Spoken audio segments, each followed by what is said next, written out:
Question 1. Is it better to join a good online church rather than to be a part of physical congregation which is like a club? क्या एक अच्छी online कलीसिया से जुड़ना अधिक लाभकारी है बजाय एक भौतिक मंडली का हिस्सा बने रहने से जो कि एक क्लब के समान है? Now, if the congregation or club that you're going to is uh, not a good influence for your family, जिस भी कांग्रेगेशन को मतलब केवल एक सभा या झुंड है या क्लब में आप जा रहे हो, अगर आपके परिवार पर वो एक अच्छा प्रभाव नहीं है तो because they take sin lightly, they gossip, the children are worldly, then it's not worth going to that. क्योंकि वो पाप को बड़े हल्के में लेते हैं, वे निंदा करते हैं, वे एक अच्छा प्रभाव नहीं है, तो फिर वहां जाने में कोई मूल्य नहीं। But if it's a good church where maybe they don't teach all of the things that are in God's word, पर अगर वो एक अच्छी कलीसिया है, शायद वे वो सारी चीजें नहीं सिखाते जो परमेश्वर के वचन में है, but at least they preach being born again and repenting of sin, then it's not a bad influence on you. कम से कम वो ये प्रचार करते कि आपको नया जन्म पाने की आवश्यकता है, पाप का प्रचार करते, फिर वो आप पर एक बुरा प्रभाव नहीं है। Then going there will be at least give you some opportunity for fellowship with other people who are truly born again. फिर कम से कम वहां जाने से आपको एक ऐसा मौका मिलेगा कि कुछ लोगों के साथ आप संगति कर पाओ जिनका वास्तविकता से नया जन्म हुआ है। And if you have some children, if you have children, then they'll have some friends also who are where they're from a godly home. और अगर आपके बच्चे हैं तो उनके भी ऐसे मित्र होंगे जो शायद एक ईश्वरीय परिवार से आते हैं। And then simultaneously you can listen to good teaching nowadays on YouTube. You can join Zoom meetings or even listen to messages from many CFC has many messages that are published that you can hear good teaching. और उसी के साथ साथ आप online अच्छी शिक्षा को सुन सकते हो, क्योंकि विशेषकर इन दिनों में सीएफसी बहुत अच्छे संदेशों को प्रसारित करता है, उन्हें आप सुन सकते हो अच्छी शिक्षा के लिए। So together with the good teaching that you receive, and you can grow spiritually through that good teaching, और जो अच्छी शिक्षा आपको मिलती है उसके द्वारा आप आत्मिक उन्नति कर सकते हो। you can also have fellowship with people who may not understand all of the truth, but at least they are godly believers. उसी के साथ साथ शायद आपको संगति भी मिलेगी ऐसे लोगों के साथ जो शायद संपूर्ण सत्य नहीं समझते पर ईश्वरीय वो विश्वासी है। But if it's just a congregation or club where they don't take sin seriously, पर then it will harm you more. Like I was saying, that bad company will corrupt you. पर अगर वो एक ऐसे कलीसिया है जो पाप को ही गंभीरता से नहीं लेते, ऐसा केवल एक क्लब मात्र है, फिर उसका एक बुरा प्रभाव होगा। जैसे मैंने कहा कि बुरी संगति हम पर प्रभाव डालती है। Question 2. Even though my outward life appears good, I struggle deep inside with sinful attitudes like anger and impurity. What are some practical ways to guard my heart and renew my mind? हालांकि मेरा बाहरी जीवन अच्छा प्रतीत होता है, लेकिन मैं भीतर ही भीतर क्रोध और अशुद्धता जैसे पापमय व्यवहारों के साथ संघर्ष करता रहता हूँ। मेरे हृदय और दिमाग को शुद्ध रखने के लिए मैं क्या करूँ? कुछ व्यवहारिक सलाह दे। Yeah, thank you for that question, sister. और आपका इस प्रश्न के लिए धन्यवाद बहन। And I want to begin by saying, if you take it seriously, God will help you. और मैं यही कहने से आरंभ करूंगा, अगर आप इसे गंभीरता से लोगे तो परमेश्वर जरूर आपकी सहायता करेगा। I sense you listening to you, and I'm sure others are like that. There's a real hunger and a desire to have a pure thought life. जब मैं आपको सुनता हूं तो मुझे यही एहसास होता है, और मैं निश्चित हूं कि अन्य भी लोग हैं जिनके अंदर ये भूख है कि एक वाकई एक आतुर, एक चाहत, एक लालसा है कि उनका एक शुद्ध विचार का जीवन हो। Similarly, some of you men may be defeated with your eyes, with lusting, and you really want to be set free. और हो सकता है कि आप में से कुछ पुरुष हो जो अपने आंखों की वासना से, लालसा से, अपने विचारों में हराए गए हो, पराजित हो, पर आप वाकई में शुद्धता वहां चाहते हो। You are thirsty. Jesus said, "Blessed are those who hunger and thirst for righteousness; they shall be satisfied." अगर आप वाकई प्यासे हो तो यीशु ने कहा, धन्य है वे जो धार्मिकता के भूखे और प्यासे हैं, क्योंकि वे तृप्त किए जाएंगे। So the fact that you have a hunger and a desire to really be pure in your thought life, that's the start. और ये सत्य कि आपको भूख और प्यास है कि आपके विचारिक जीवन में, विचारों के जीवन में आप शुद्ध होना चाहते हो, यही शुरुआत है। And so practically, here's some things that have helped me. अब व्यवहारिक तौर पर यहाँ कुछ चीजें जिसमें जिन्होंने मेरी सहायता की। I say be very careful over what, now that you're want to keep your thought life pure, be careful about what you allow to come into your thought life. अब जब आपने निर्णय ले लिया है कि आपको एक शुद्ध विचारों का जीवन चाहिए, बहुत सतर्क रहिए कि आप अपने विचारों के जीवन में किन चीजों को आने की अनुमति देते हो। So be careful about what kind of movies you watch. बहुत सतर्क हो जाइए कि किन प्रकार के चलचित्रों को आप देखते हो। Be careful about how much time you spend on social media, Instagram, Twitter, Facebook, or all those things. बहुत सतर्क हो जाइए कि कितना समय आप सोशल मीडिया पर बिताते हो, इंस्टाग्राम हुआ, ट्विटर हुआ, फेसबुक हुआ, इन सब चीजों पर। You remember those things, even if they're not outright sinful things.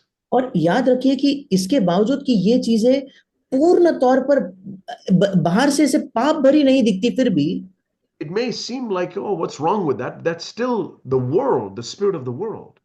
ऐसे लगेगा कि इसमें क्या गलत है, इसमें क्या पाप है, पर उसके पीछे पाप की, संसार की आत्मा है। So you have to be careful how much of that you allow to come into your life. और आपको इसलिए बहुत सतर्क होना है कि उस कितनी मात्रा में आप उसको अपने जीवन के अंदर आने की अनुमति देते हो। I'm not saying you cannot read the news or even watch a good movie or something like that. मैं आपसे ये नहीं कह रहा कि आप समाचार नहीं पढ़ सकते, आप एक अच्छे चलचित्र को नहीं देख सकते, ऐसा नहीं कह रहा। Or check the cricket score. या आप क्रिकेट के स्कोर को जांच नहीं सकते, ये नहीं कह रहा। Don't let that control your life. Be careful how much of that is coming in. पर उसे अपने जीवन को नियंत्रित ना करने दे। And सतर्क then हो in 2 Corinthians, कितनी मात्रा में आप अपने जीवन में उसे आने देते हो। 2 Corinthians 10, we read a verse in verse 5. दूसरा कुरिन्थियों उसका 10वां अध्याय हम 5वें वचन में पढ़ते हैं। 2 Corinthians 10 verse 5, we are destroying speculations and every lofty thing raised up against the knowledge of God, and we are taking every thought captive to the obedience of Christ, and we are ready to punish all disobedience whenever your obedience is complete. 5 and 6. दूसरा कुरिन्थियों 10, 5 और 6, इसलिए हम कल्पनाओं का और हर एक ऊंची बात का जो परमेश्वर की पहचान के विरोध में उठती है खंडन करते हैं, और हर एक भावना को कैद करके मसीह का आज्ञाकारी बना देते हैं, और तैयार रहते हैं कि जब तुम्हारा आज्ञा पालन पूरा हो जाए तो हर एक प्रकार के आज्ञा उल्लंघन को दंडित करे। So whenever a thought comes in, this evil thought or something like that, you, the Spirit of God, through the Spirit of God in you, must say, okay, thought, you must obey Christ. जब भी कोई विचार आता है, कोई दुष्ट विचार आपके मन में आया, आपको परमेश्वर की आत्मा के द्वारा कहना है कि हे विचार, तुझे आज्ञाकारी होना है। I'm not going to allow this thought to control me. I'm going to allow Christ to control that thought. मैं अपने आप को अनुमति नहीं दूंगा कि ये विचार मुझ पर नियंत्रण करे, बल्कि मैं मसीह को अनुमति दूंगा कि वो उस विचार को नियंत्रित करे। So if you find, oh, these thoughts have been in my mind for so long, और अगर आपको लगता है कि ये विचार तो मेरे मन में लंबे अरसे से, लंबे समय से चलते आ रहे हैं, wake up and say, thoughts, no, you shouldn't be controlling me. I'm going to control you through the power of Christ. और आप जाग जाइए और कहिए, नहीं नहीं विचारो, तुम मुझे नियंत्रित नहीं करोगे, बल्कि मैं मसीह की सामर्थ के द्वारा तुम्हें नियंत्रित करूंगा। Taking it captive, that means you're a prisoner. Take that, you capture that thought. Don't let it capture you. और उसे बंदी बना लेना, उसे आज्ञाकारी बना लेना, मतलब तुम उस पर नियंत्रण करो, उसे तुम पर नियंत्रण ना करने दो, सत्ता ना करने दो।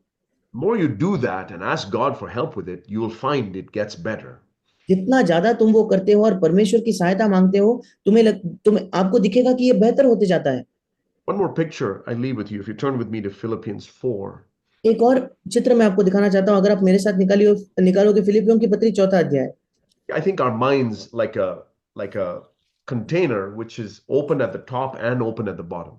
और मैं कई बार सोचता हूँ कि हमारा मन एक ऐसे बर्तन के समान है जो ऊपर से भी खुला है, नीचे से भी खुला है। And we have filled our minds with all this junk, all these evil, bad thoughts over the years. और हमने अपने मन को इतने बुरे और गंदे विचारों से इतने वर्षों में भरा है। And so whatever you filled in, that's what will come out. और जो भी आपने उसके अंदर भरा है, वही विचार बाहर आएगा। You listen to a lot of gossip, you watched a lot of bad movies, you think evil thoughts about others. That's what you've been putting in, so that's what comes out. आपने बहुत सारी निंदा सुनी है, आपने गंदे चलचित्र देखे हैं, आपने बुरी चीजों को अनुमति दी और वही विचार बाहर आते हैं। So now what you want to do is start filling in godly things. अब आपको क्या करना है, उसके अंदर ईश्वरीय चीजों को भरना है। So it says in verse 8, Philippians 4, verse 8, finally, brethren, whatever is true, whatever is honorable, whatever is right, whatever is pure, whatever is lovely, whatever is of good repute, if there is any excellence and if anything worthy of praise, think on these things, dwell on these things. फिलिपियो 4:8, इसलिए हे भाइयों, जो बातें सत्य है, जो बातें आदरणीय है, और जो बातें उचित है, और जो बातें पवित्र है, और जो बातें सुहावनी है, और जो बातें मन भावनी है, अर्थात जो भी सद्गुण और प्रशंसा की बातें हैं, उन पर ध्यान लगाया करो। Verse 9, the things you have learned and received and heard and seen in me, practice these things, and the God of peace will be with you. 9वां वचन, जो बातें तुमने मुझसे सीखी और ग्रहण की और सुनी और मुझ में देखी, उन्हीं का पालन किया करो, तब परमेश्वर जो शांति का सोता है तुम्हारे साथ रहेगा। And so now, instead of you used to fill in a lot of ungodly things, now fill your mind with pure things. और पहले बड़े ही भक्तिहीन चीजों को आप अपने अंदर भरते थे, अब आप अपने अंदर शुद्ध विचारों को, शुद्ध चीजों को भरे। Fill your mind with the Word of God. Read God's Word any moment you can. आपके मन को परमेश्वर के वचन से भर दे, जो समय मिले उसमें परमेश्वर के वचन को पढ़े। Now you can get the Bible on audio. Listen to that in between when you अब can. तो अब तो आपको बाइबल ऑडियो में भी मिलता है, आप जब समय मिले उसे सुनिए। Listen to godly songs, godly hymns, if you can. That'll encourage you and lift you up. ईश्वरीय गानों को, ईश्वरीय हिम्स को सुनिए, वो आपको प्रोत्साहित करेगा, आपको ऊंचा उठाएगा। Don't listen to people who want to gossip and speak evil of others. वो उन लोगों को ना सुने जो दूसरों की बुराई करना चाहते हैं, दूसरों की पीठ पीछे निंदा या चुगली करना चाहते हैं। And you'll find that as you fill your mind with these pure things, और आप देखोगे जैसे आप अपने मन को इन शुद्ध चीजों से भरते जाते हो, evil things that you used to listen to in the past and think about get pushed further down. जो बुरी चीजें आप अतीत में सुनते थे या जिनके बारे में सोचते थे, वो और नीचे ढकेले जाते हैं। Every now and then, maybe they'll come up. हर कभी कभार बीच बीच में वो शायद बाहर आएंगे। If you used to be full of lust, maybe you'll get a dream where there's some lustful thing. अगर किसी जमाने में आप लालसा और वासना से भरे हुए थे, कभी कभार आपको वासना भरे गंदे स्वप्न आएंगे। But don't be discouraged. Keep filling your mind with pure godly things. पर निराश ना होना, अपने मन को शुद्ध ईश्वरीय चीजों से भरते जाइए। And you'll find it gets less and less and less and less. और आप पाओगे कि वो कम और कम और कम और कम होते जाएगा। One day, when Christ comes, like I said, we will be full of purity, no impurity at all. और एक दिन जब मसीह आएगा तो हम शुद्धता से भरपूर होंगे, कोई अशुद्धता हमारे मन में नहीं होगी। Remember, the God of peace will be with you. और याद रखिए, शांति का परमेश्वर तुम्हारे साथ होगा। Question 3.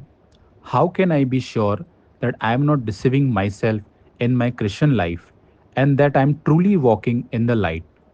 मैं अपने मसीह जीवन में स्वयं को धोखा नहीं दे रहा हूँ और मैं सचमुच ज्योति में चल रहा हूँ, इसे किस प्रकार मैं सुनिश्चित करूँ? Yeah, I think some of the things I talked about during the message, such as asking yourself, do I take sin seriously?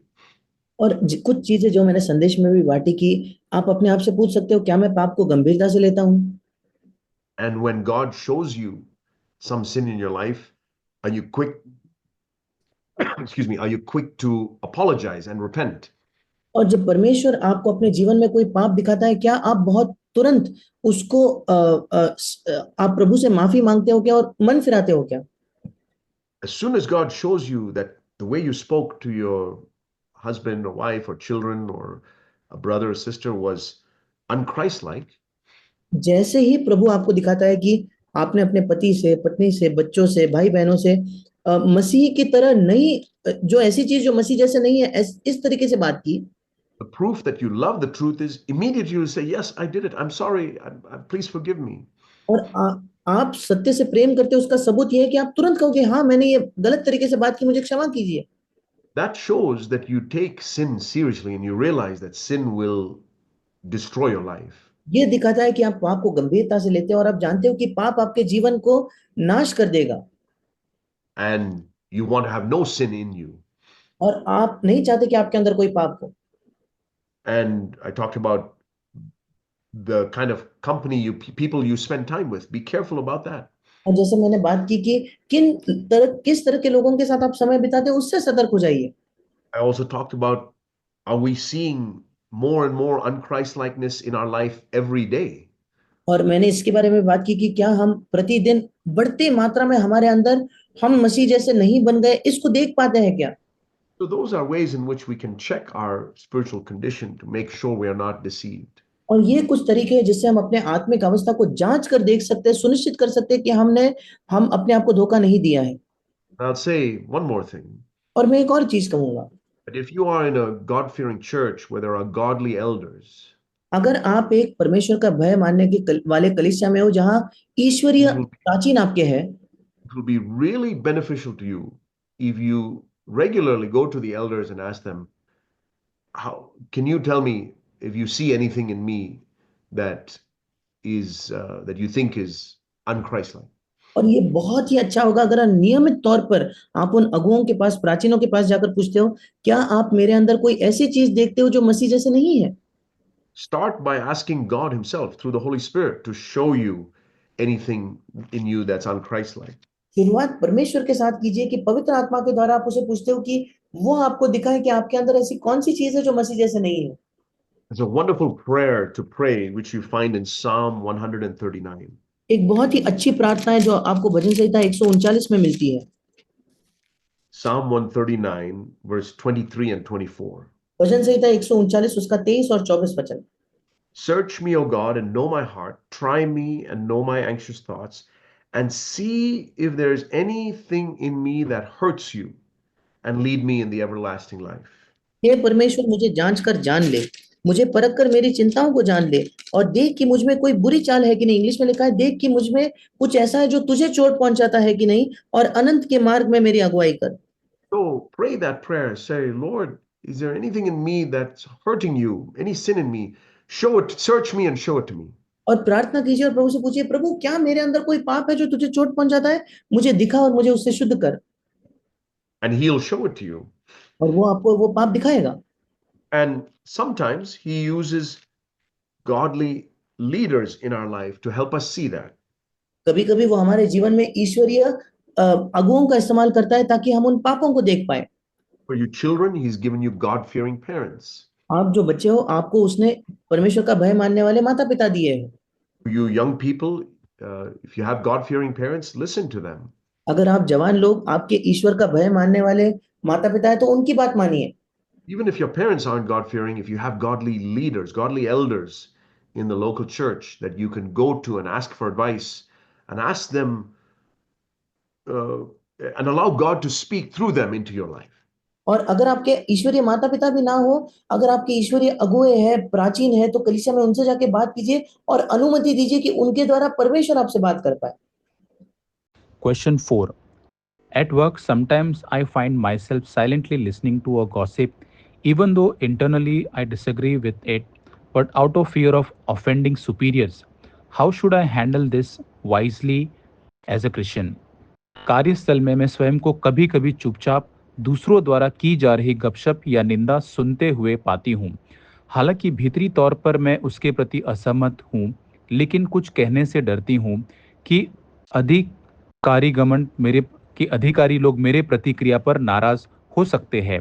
एक मसीह होने के नाते ऐसी परिस्थिति में बुद्धिमानी के साथ किस प्रकार का व्यवहार करना उचित है? Yeah, thank you for that question. और उस प्रश्न के लिए आपका धन्यवाद। There can be some difficult situations like that where we have to be wise. और ऐसे कुछ कठिन परिस्थितियां हो सकती है जहां हमें बहुत बुद्धिमान होना है। If it's a work situation where your superiors you're forced to sit in a meeting where some of this gossip is going on. अगर आप अपने काम की जगह हो जहां आपके बड़े अधिकारियों ने, आपसे बड़े अफसरों ने वहां बुलाकर, आपके पास कोई चारा नहीं, आपको वहीं बैठना है जहां ये निंदा या गपशप चल रही है। And if you really feel like to get up and leave that meeting or to ask to leave that meeting would impact your work. और अगर आपको लगता है कि अगर आप उनसे पूछो कि मैं यहाँ से उठकर चले जाती हूँ तो इससे आपके काम पर प्रभाव पड़ेगा, then you can sit there, but pray while you're sitting there. Pray through the Holy Spirit that none of that gossip will come into your mind. पर आप प्रार्थना कीजिए, पवित्र आत्मा से प्रार्थना कीजिए कि पवित्र आत्मा के द्वारा कोई भी उस निंदा में से थोड़ा अंश भी आपके अंदर ना आ जाए।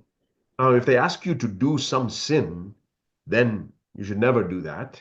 अगर वे आपसे कुछ पाप भरा करने को कहते हैं तो वो तो आपको कभी नहीं करना है। Definitely worth losing a job if they are making you commit sin. अगर वे आपको पाप करने पर मजबूर कर रहे हैं तो उससे बेहतर तो ये है कि आप अपनी नौकरी खो दो। Just sitting there and not participating in their gossip, you're not sinning. पर वहां बैठकर अगर उनकी निंदा में आप हिस्सा नहीं लेते फिर आप पाप नहीं कर रहे। Just guard your mind and your thoughts that none of that gossip corrupts you. अपने मन को और अपने विचारों की रक्षा कीजिए कि वो जो निंदा है वो आपको भ्रष्ट ना करे। With family members, it's a little different. परिवार जनों के साथ कुछ अलग बात होती है। Whether it's parents or brothers and sisters or other, your own family members, and they are gossiping.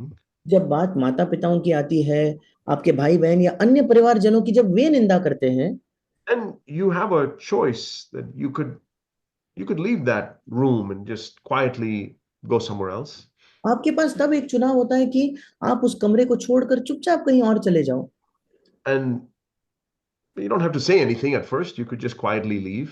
आपको शुरुआत में कुछ कहने की जरूरत नहीं, आप चुपचाप निकल सकते हैं वहां से। Pray for them. उनके लिए प्रार्थना कीजिए। Then as you do that a few times, they may ask you, why do you get up and leave?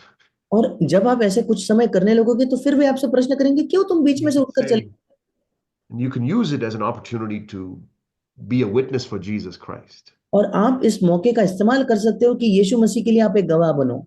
You can say that my faith in Jesus Christ tells me that I shouldn't gossip and speak evil about others. और आप कह सकते हो कि यीशु मसीह में मेरा विश्वास मुझे कहता है कि मुझे दूसरों की निंदा या दूसरों की बुराई पीठ पीछे नहीं करनी है। You can do it in a way that you're not condemning them or anything like that, but just saying that you don't want to be a part of it, and hopefully that will convict them also. और आप इसको इस तरीके से कह सकते हो कि आप उन पर दोष नहीं लगा रहे, उन पर दंडाज्ञा नहीं ला रहे, और शायद उससे उनके मन में भी उस पाप का एहसास जग जाए। Now, if it's friends at work where they're gossiping, अगर काम की जगह आपके मित्र हैं जो निंदा कर रहे हैं, पीठ पीछे चुगली कर रहे हैं, and you think, oh, if I stay away from their gossip, they will exclude me and they won't be my friends anymore.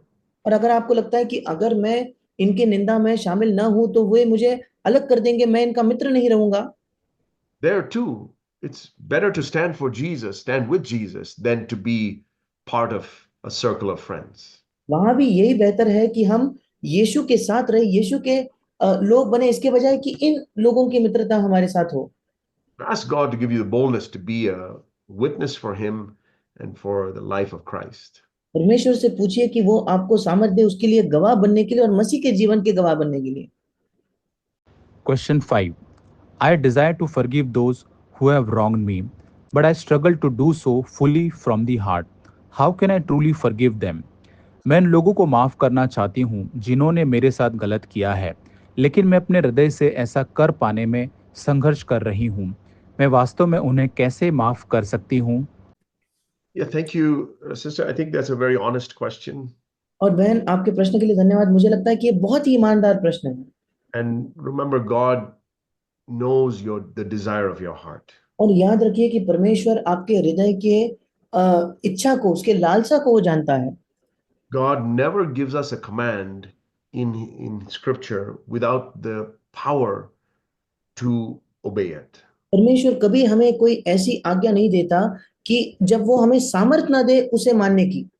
So if God did say, Jesus did say, if you do not forgive others, God will not forgive you.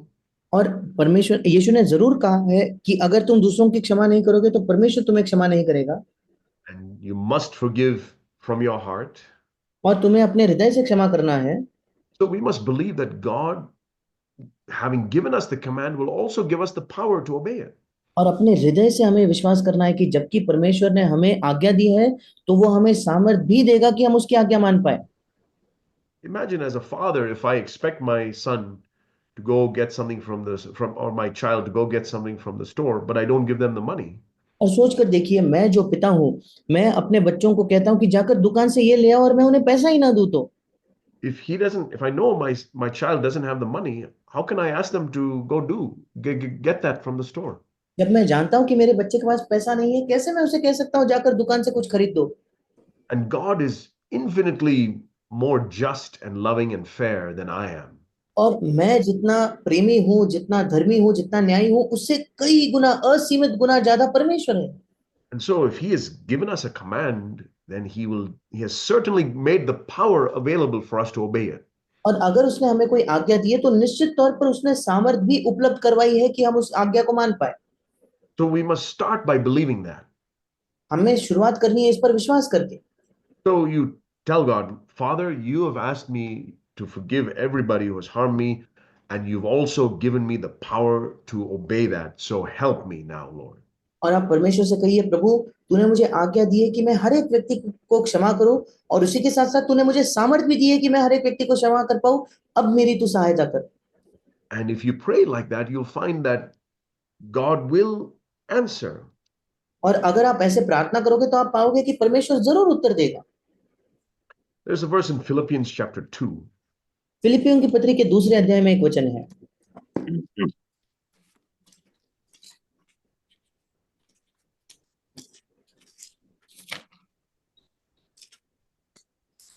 Let's use this verse to apply to forgiving others. आइए हम इस वचन को दूसरों की क्षमा करने पर लागू करके देखें। He says in the end of verse 12, work out your salvation with fear and trembling. 12वें वचन के अंत में लिखा है कि अपने उद्धार के काम को डरते और कांपते हुए पूरा करते जाओ। So take seriously this matter of forgiving others with fear and trembling. और हम पढ़ेंगे कि दूसरों को क्षमा करने के मामले को बड़े गंभीरता से लीजिए। Because it is, verse 13, God who is at work in you both to will and to work for his good pleasure. 13 वचन, क्योंकि परमेश्वर ही है जिसने अपनी सुइच्छा निमित्त तुम्हारे मन में इच्छा और काम दोनों बातों के करने का प्रभाव डाला है। So what he's saying here is that God will put the desire in you, the will in you, the desire in you to forgive others. और परमेश्वर ने कहा है कि परमेश्वर तुम्हारे अंदर इस इच्छा को डालेगा कि तुम दूसरों को क्षमा करो, इस चाहत को डालेगा। And he will also work it out in you. और उसी के साथ साथ वो तुम्हारे अंदर उस कार्य को भी करेगा कि तुम दूसरों को क्षमा कर पाओ। So God will not only put the desire in you to forgive others, he'll also help you to forgive others. He'll do it. इसका मतलब ना केवल परमेश्वर आपके अंदर इच्छा को डालेगा कि आप दूसरों को क्षमा करो, पर वो उस क्षमता को भी डालेगा कि आप क्षमा कर पाओ। So you pray and say, Father, I want to forgive everybody from my heart, and right now I forgive them. I release them. और आप प्रार्थना कीजिए कि प्रभु मैं आप सबको हृदय से क्षमा करना चाहती हूँ, और इसी समय उन्हें क्षमा कीजिए और उन्हें स्वतंत्र कर दीजिए। And I've prayed this also. Lord, if there's any remaining unforgiveness in my heart that I don't see, please show it to me, and I really want to forgive them completely. और मैंने ये भी प्रार्थना की है कि प्रभु कुछ अंश में अगर क्षमा न करने की भावना मेरे मन में कहीं बाकी है, तू मुझे दिखा, क्योंकि मैं पूर्ण तौर पर उन्हें क्षमा करके स्वतंत्र होना चाहता हूँ। Having said that, we must also distinguish between forgiving others and still remembering what they have done. और ये कहने के बाद हमें ये भी याद रखना है कि दूसरों को क्षमा करना और उन्होंने क्या किया इसे याद रखना, ये दोनों बातें अलग हैं। We don't have the ability to forget what people have done. जो लोगों ने किया है उसे भूलने की क्षमता हमारे अंदर नहीं है। God has not given us that ability.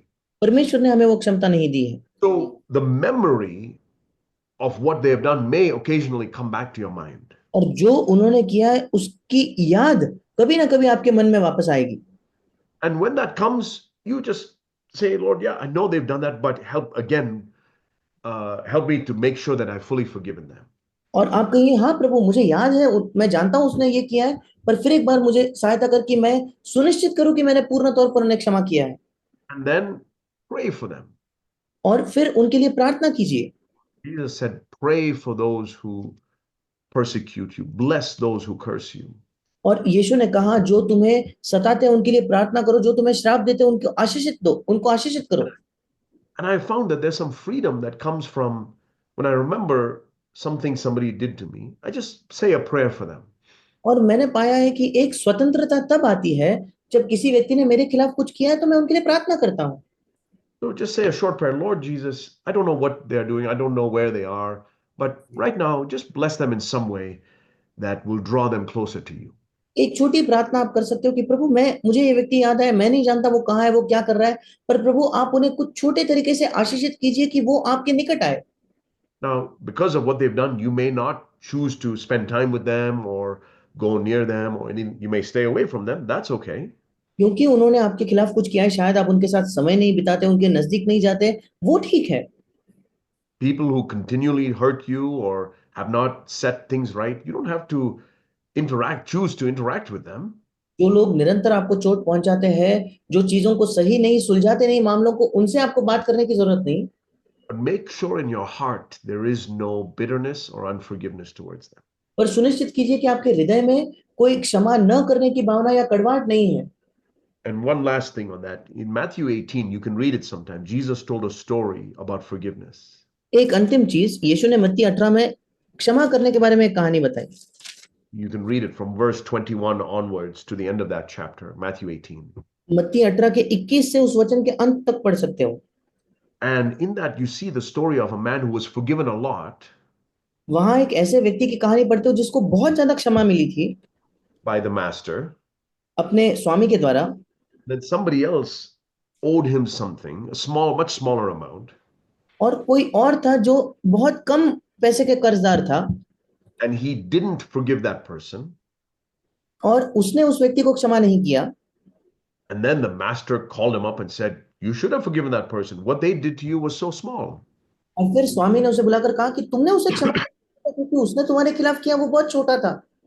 So always remember that the worst thing that anybody has ever done to you और हमेशा याद रखे कि सबसे बुरी बात या बदतर बात जो किसी ने आपके खिलाफ की है, it was really bad. It really hurt. वो वाकई बहुत बुरा था, बहुत बुरा था, उससे बहुत चोट पहुंची, गहरी चोट पहुंची। But even that was very small compared to what I've done against God. पर परमेश्वर के खिलाफ जो मैंने किया है उसकी तुलना में वो बहुत कम है, बहुत छोटा है। What that person did to me was very small. What I did against God is very big. जो उस व्यक्ति ने मेरे खिलाफ किया वो बहुत छोटा था, पर जो मैंने परमेश्वर के खिलाफ किया वो बहुत बड़ा था। So I pray, Lord, help me to see how big your forgiveness to me was. और मैं प्रार्थना करता हूँ कि प्रभु मेरी आंखें खोल कि मैं देख पाऊं कि तूने जो मुझे क्षमा की वो कितनी बड़ी थी। Help me to see how much my sin was that you have forgiven me. मुझे ये देखने की सहायता कर कि कितनी बड़ी क्षमा थी, जो कितना बड़ा मेरा पाप था जो तूने मेरा क्षमा किया है। Somehow I don't think it's that big. That's why I think what this person has done to me is so big. किसी ना किसी तरीके से मैं नहीं सोचता कि मेरा पाप बड़ा है, और इसलिए मुझे लगता है इस व्यक्ति ने जो किया वो ज्यादा बड़ा है। I need to see what a wretched sinner I am whom मेरी you have forgiven. मेरी सहायता कर कि मैं देख पाऊं कितना बदतर पापी मैं था कि तूने मुझे क्षमा की। And if you dwell with that attitude of having been forgiven, you'll find it becomes easier to forgive others. और क्षमा किए जाने के उस रवैये के साथ अगर आप रहोगे तो आप पाओगे कि दूसरों को क्षमा करना आसान है। You probably heard the analogy of the sun and the stars, other और stars. और शायद अपने सूरज और दूसरे तारों के उस उदाहरण को सुना है। At night, you can see the stars because you cannot see the sun. रात को आप तारों को देख पाते हो क्योंकि सूरज नहीं दिखता, But once the sun comes up in the morning, it seems like those stars disappear. पर सुबह एक बार जब सूरज उग जाता है तो ऐसा लगता है मानो तारे गायब हो चुके हैं। Because the brightness of the sun the stars are still there. क्योंकि तारे तो अब भी हैं, But the brightness of the sun is so great that you cannot see the stars. पर सूरज की रोशनी इतनी तेज है कि आप तारों को नहीं देख पाते। So those things that people have done to you may still be there. और इसलिए जो चीजें लोगों ने आपके खिलाफ की है शायद वो चीजें अब भी हो सकती है। Because you're seeing more and more brightly how much God has forgiven you, पर क्योंकि आप और ज्यादा देख पाते हो, ज्यादा तेज और ज्यादा अच्छे से देख पाते हो कि परमेश्वर ने आपकी कैसी क्षमा की है, you find that little by little what other people have done to you is just fading into the darkness. आप देखते हो धीरे धीरे धीरे धीरे जो दूसरों ने आपके खिलाफ किया है वो अंधकार में गायब होते जाता है। So really, dear brothers and sisters, for all of us, ask God to show us. Let's ask God to show us how much we have been forgiven. और मेरे प्रिय और भाइयों और बहनों, हम सब के लिए वास्तविकता में हमें परमेश्वर से मांगना है कि परमेश्वर हमें दिखाए कितनी ज्यादा उसने हमें हमारी क्षमा की है। Then you will find that it becomes easier to forgive. फिर आप देखोगे कि आपके लिए आसान हो जाता है क्षमा करना। In that passage in Matthew 18, I'll just close with this. It says in verse 32, मत्ती 18 के 32 वचन में लिखा है, the last part, I forgave you all that debt because you pleaded with me. मैंने तेरा वो पूरा कर्जा क्षमा कर दिया क्योंकि तूने मुझसे विनती की। Should you not also, verse 33, have had mercy on your fellow slave in the same way that I had mercy on you? क्या तुझे 33 वचन, इसलिए जैसे मैंने तुझ पर दया की वैसे ही क्या तुझे भी अपने संगी दास पर दया करनी नहीं चाहिए थी? So here he's showing us very clearly that the master was saying, you would have been able to have had mercy on you, on the other person, यहाँ हम देखते हैं कि स्वामी ये कह रहा है कि तुम दूसरे पर तब दया कर पाते if you had realized how much I had forgiven you. अगर तुम्हें इस बात का एहसास होता कि कितना ज्यादा मैंने तुम्हारी क्षमा की है। Because you forgot how much I forgave you, you were not able to forgive the other person who just hurt you a little bit. क्योंकि तुम भूल गए कि मैंने तुम्हारी कितनी क्षमा की, तुम उस व्यक्ति को क्षमा नहीं कर पाए जिसने थोड़ा ही तुम्हें चोट पहुंचाया। So, dear brothers and sisters, ask God for help to forgive others. और मेरे भाई और बहनों, दूसरों से सहायता मांगे कि परमेश्वर आपकी सहायता करे दूसरों को क्षमा करने में। And ask Him to show you, ask Him to show us how much we have been forgiven by Him. और हम परमेश्वर से मांगे कि वो हमें दिखाए कि कितने मात्रा में उसने हमें क्षमा की है। And then anytime you're reminded of what they did, pray for them. जब भी आपको याद आता है कि उन्होंने आपके खिलाफ क्या किया, उनके लिए प्रार्थना कीजिए, God will help you. परमेश्वर आपकी सहायता करेगा। Question 6. How can I reflect Jesus and evangelize without using words, especially with my limitations? मैं शब्दों का प्रयोग किए बिना, विशेषकर अपनी सीमाओं के भीतर रहकर कैसे यीशु को प्रतिबिंबित कर सकता हूँ और सुसमाचार प्रचार कर सकता हूँ? Yes, sure. It's a good question. और ये एक अच्छा प्रश्न है। Um, I would say being a witness includes words. और मैं ये कहूंगा कि गवाह होने में शब्द भी शामिल है। God has given us the ability to speak. If you have the ability to speak, it's good to use words to preach the gospel. और परमेश्वर ने हमें बोलने की क्षमता दी है, अगर आप बोल पाते हो तो अच्छा है कि आप सुसमाचार को लोगों को बताओ। God has ordained it so that the gospel is spread through words. परमेश्वर ने ये निर्धारित किया है कि सुसमाचार शब्दों से उसका आगे प्रचार हो। We're told often in the New Testament that it's through preaching that the gospel is spread. हमें नए नियम में कई बार बताया गया है कि प्रचार करने के द्वारा सुसमाचार प्रचार किया जाता है। That's why we have the word of God, which is the preaching and the teaching of the apostles and Jesus Christ. इसी वजह से हमारे पास परमेश्वर का वचन है जो प्रचार और शिक्षा है यीशु की और उसके प्रेरितों की। So words are important in the spreading of the gospel. और इसलिए सुसमाचार के प्रसार में, उसे फैलाने में शब्द बहुत महत्वपूर्ण है। But it doesn't have to be just preaching from the pulpit or preaching on the streets, things like that. तो इसका मतलब ये नहीं कि हम पुलपिट पर खड़े होकर या सड़क पर खड़े होकर प्रचार करें। It could be one-on-one witnessing by words. और हो सकता है एक एक करके हम अपने शब्दों का इस्तेमाल करके लोगों को गवाही दें। So if you're sitting next to somebody on a bus or a train, or your co-worker, you just ask God to give you boldness to start a conversation with them. और अगर आप बस में, ट्रेन में किसी के साथ बैठे हैं, आप परमेश्वर से हिम्मत को मांगे कि आप उनके साथ बातचीत शुरू कर सके। And say, Lord, I want to be a witness for you. और आप कहिए कि प्रभु, मैं आपके लिए गवाह बनना चाहता हूँ। Let me start a conversation with this person. और मैं इस व्यक्ति के साथ एक बातचीत शुरू करना चाहता हूँ। And at some point, give me the opportunity to speak about you, Jesus, to them. और प्रभु किसी ना किसी समय पर मुझे एक मौका दे कि मैं यीशु के बारे में उनसे बात कर पाऊँ। Even if it's simply that before you leave, you just give them a tract. और साधारण हो सकता है कि वहां से निकलने से पहले आप उन्हें ट्रैक देते हो। Maybe you don't know how to explain the gospel in language and all of that. Have some tracts with you that you can give them. शायद सुसमाचार को आप अपने शब्दों से बयां नहीं कर पाते, तो कोई ट्रैक्ट्स रखिए जो आप उनको दे पाओगे। You can say, I'm a believer in Jesus Christ and He's changed my life. And I want to share with you good news that Jesus can change your life also. और आप कह सकते हो कि मैं एक विश्वासी हूँ, यीशु ने मेरे जीवन को बदला है मैं आपके साथ इस खुश खबर को बांटना चाहता हूँ कि यीशु आपके भी जीवन को बदल सकता है And you can leave a tract with them. और आप उनके साथ एक ट्रैक छोड़ सकते हो।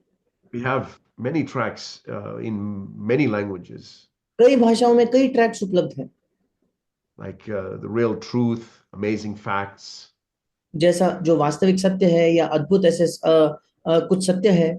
And in the tract, if you write your email address or number or the church information, then they can find out where to get more information about that to grow in their faith.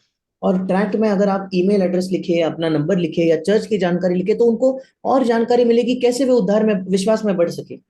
So that's words. ये हो गए शब्द। But even before that, our life itself can be a witness. पर उसके पहले हमारा जीवन भी एक गवाही हो सकता है And that's something God takes care of. और ये कुछ ऐसा है जिसको परमेश्वर संभालेगा। If God sees that we are denying ourselves, taking up our cross, following Jesus, अगर परमेश्वर देखता है कि हम अपने आप का इनकार करते हैं, क्रूस को उठाते हैं, यीशु का अनुसरण करते हैं falling into the ground like a grain of wheat and dying, और गेहूं के दाने के समान भूमि में पड़कर हम मर रहे हैं, then God will cause His life to come out within us. फिर परमेश्वर हमारे अंदर उसके जीवन को प्रकट होने देगा, हमसे बाहर आने देगा।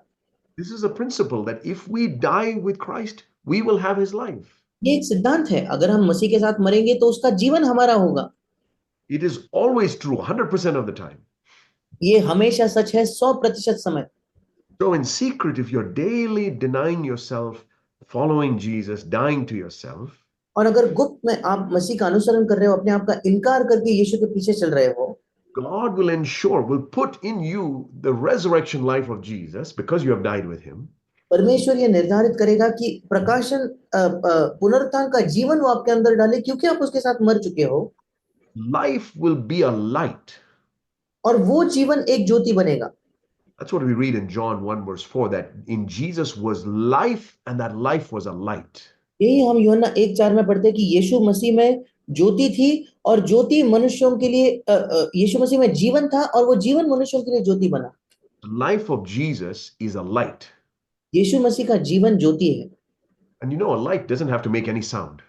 और आप जानते हो कि ज्योति को कोई आवाज नहीं करना पड़ता। In fact, if it's making a sound, there's some problem with it.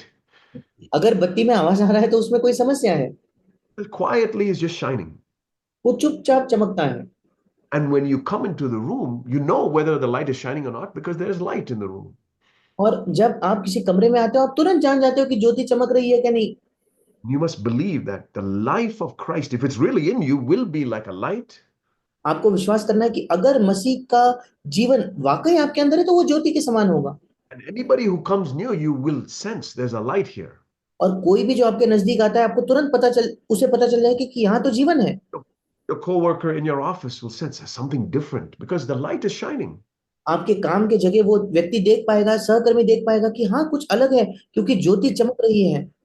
If your wife or your husband or your parents or brothers and sisters are unbelievers, they will sense there's something different. अगर आपके पति, आपके पत्नी, आपके अविश्वासी रिश्तेदार वो देख पाएंगे कि आपके अंदर कुछ अलग है। The life of Christ is always a light. मसीह का जीवन हमेशा एक ज्योति होता है And the light always overpowers the darkness. और ज्योति हमेशा अंधकार पर विजयी होती है।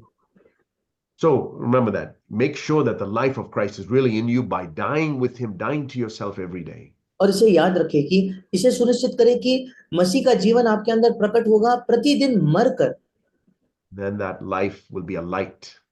फिर वो जो जीवन है वो एक ज्योति होगी।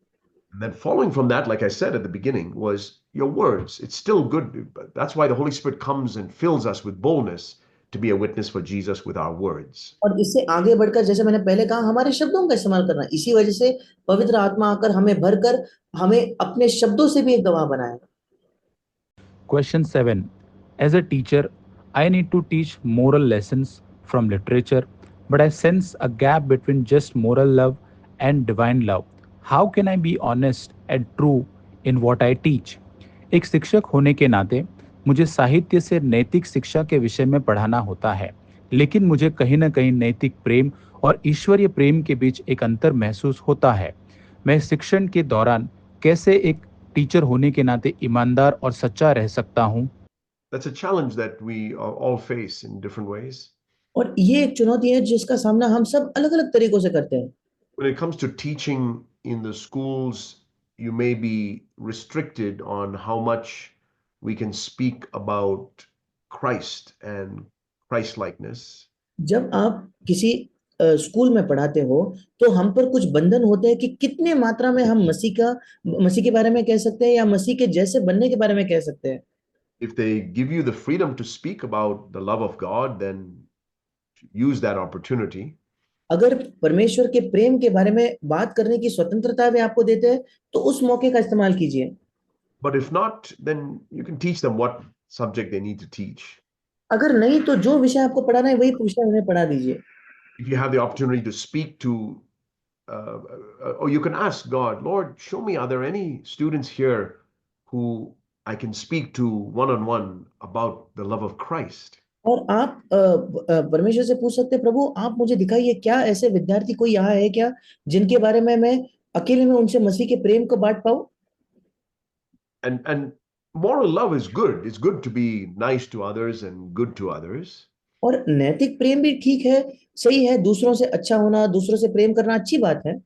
But you can use that and ask God to show you, are there any who are looking for more and who will be open for me to speak to them about Christ's love, which is the only love that will remain. और आप पूछ सकते हैं कि परमेश्वर आपको ऐसे लोगों को दिखाए जो उस नैतिक प्रेम से बढ़कर कुछ और चीज के प्यास में है जिनको आप मसीह के प्रेम को बता सके। And so that's with in the school environment. But now ये speaking about it personally, अब ये बात हो गई स्कूल में, पर जब व्यक्तिगत तौर पर बात आती है it's good to examine our hearts to see if what we have is really the love of God. अच्छा है कि हम अपने जीवन को परख कर देखें कि जो मेरे अंदर है वो वाकई परमेश्वर का प्रेम है या नहीं। And for that, whenever we read what the love of God is like, we must hold ourselves to that standard.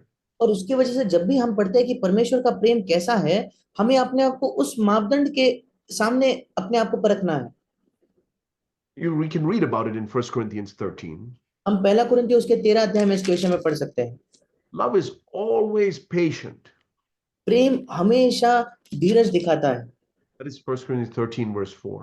वो पहला कुरिन्थियों 13:4 है। So if you find that you love your wife, but then after a while you get impatient with her, और इसलिए अगर आप देखते हो कि आपको लगता है आप अपने पत्नी से प्रेम करते हो पर कुछ समय बाद आप उससे धीरज खो बैठते हो, तो you love your husband, but after a while you get impatient with him, आप अपने पति से प्रेम करते हो पर कुछ समय बाद आप अपने धीरज को खो बैठते हो, तो you know what you have is some human love. फिर आप जानते हो कि आपके पास जो है वो एक मनुष्य का मानवीय If प्रेम you है। find, if you find impatience towards somebody and you think you love them, then you saw, oh, what you had was some human love. आपके अंदर अगर धीरज की कमी है तो फिर जो आपको प्रेम लगता था आपने खोजा है कि वो मनुष्य का मानवीय प्रेम है। And so then you pray, Lord, I'm sorry, maybe I had some mixture, but I want only your love in me.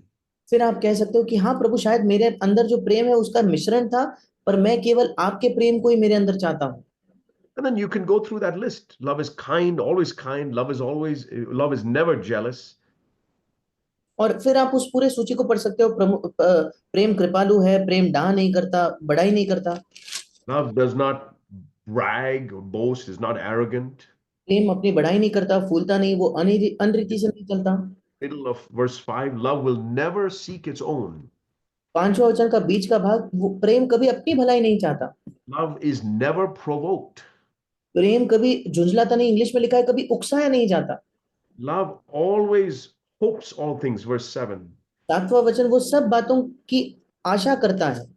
And verse 8, love never fails. और 8वां वचन, प्रेम कभी टलता नहीं। So when we hold ourselves to this standard here, we see, okay, I want God's love in me.